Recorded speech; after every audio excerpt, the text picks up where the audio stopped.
ত্রিপুরা বিধানসভার সদস্য হিসেবে আনুষ্ঠানিকভাবে শপথ নিলেন ধর্মনগর বিধানসভা কেন্দ্রের নবনির্বাচিত বিধায়ক জহর চক্রবর্তী। সোমবার বিধানসভার কনফারেন্স হলে আয়োজিত এক অনাড়ম্বর অনুষ্ঠানের মাধ্যমে তিনি শপথ গ্রহণ করেন।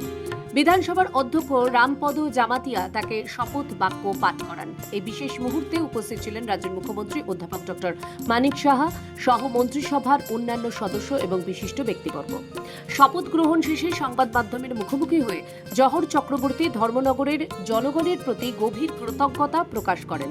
তিনি বলেন, ধর্মনগরের দেবতুল্য ভোটাররা রেকর্ড সংখ্যক ভোট দিয়ে ভারতীয় জনতা পার্টির প্রতিনিধিকে বিধানসভায় পাঠিয়েছেন। এই জয় আমি ধর্মনগরবাসীকে উৎসর্গ করছি।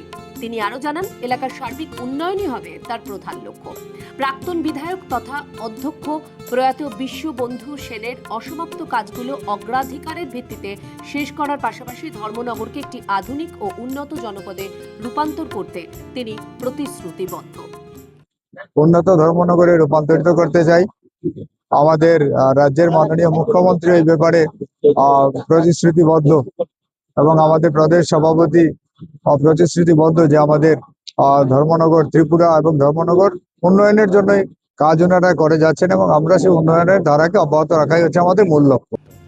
অনুষ্ঠানে মুখ্যমন্ত্রী অধ্যাপক ডক্টর মানিক সাহা নবনির্বাচিত বিধায়ককে অভিনন্দন জানিয়ে বলেন, জহর চক্রবর্তীর জয়ের ফলে বিধানসভার একটি শূন্য স্থান পূরণ হলো।